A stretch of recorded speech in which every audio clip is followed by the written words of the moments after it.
Yo, it's your boy L to the T, and today I'm looking at Newcastle and to see how well they would do if they didn't have any financial restraints. Obviously, many people saying it's unfair that Newcastle can't spend the money that they've got because obviously they got rich owners and they can't do what City are doing.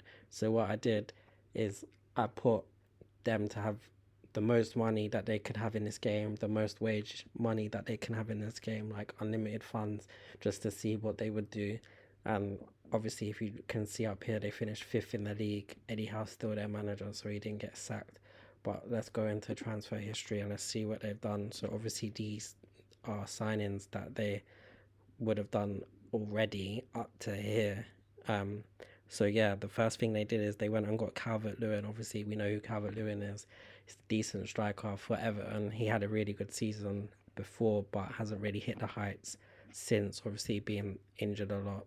They bought Todibo, who obviously he played for Barcelona when he was younger, and he went to France. He's obviously a good choice at centre back. He looks decent. They bought Orsolini. I haven't really heard much of him. He looks like he's got a decent record, but he only played 9 times for them, scored 1 goal, and he's unhappy. They bought Pedro. Everyone knows about Pedro if you play this game. One of the really good signings that you can get from Sporting, but look at that as well, 7 appearances, 1 goals. They bought this, he's Argentina centre back, and look, he's unhappy, only made 4 appearances. A young star from Salzburg. I don't know much about him, but he's unhappy as well. I guess look, he only made 1 appearance. Um, Henrique, the left back, really good attacking wise, but look, only 1 appearance, 1 goal. Shirts, the centre back, who's many saying who's the next big thing. Obviously, played for Ajax, but look, he only played 4 times for them.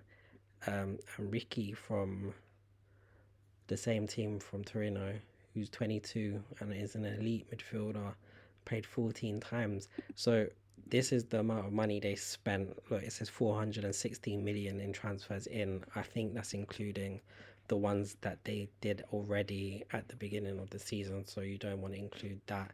But interestingly, if we look at sales, who did they sell? Did they sell anyone?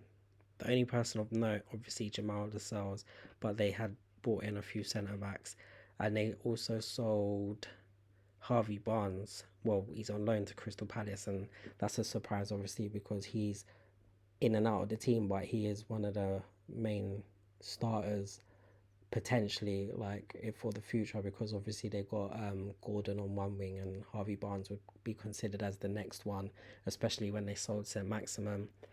But yeah, some surprising transfers here. Not none that I would have expected. I would have expected some different names, but it's very interesting, especially as like Eddie Howe's the manager still. So if you can see up here, they finished fifth in the league. So let's go to competitions, and you'll see they finished fifth in the league with 63 points. So a decent return. They finished 1 point ahead of both Villa and Man United. Isak was their main goal scorer in the Prem. They got knocked out by Bournemouth. Eddie Hearn. Sorry, excuse me. I can't even remember his name, but Eddie's old team. Why do I keep saying Eddie Hearn? That's the boxer promoter. The Carabao Cup, they finished runner up. Okay, who did they? Oh, they lost to Liverpool 4-1 in the final, which they won't be too happy with. In the Champions League, interestingly, they got to the quarters, which is decent, and they got knocked out by Inter Milan. And in the Friendly Cup, they won that, but it's the Friendly Cup, so that's nothing big. But yeah, that's a decent season for them.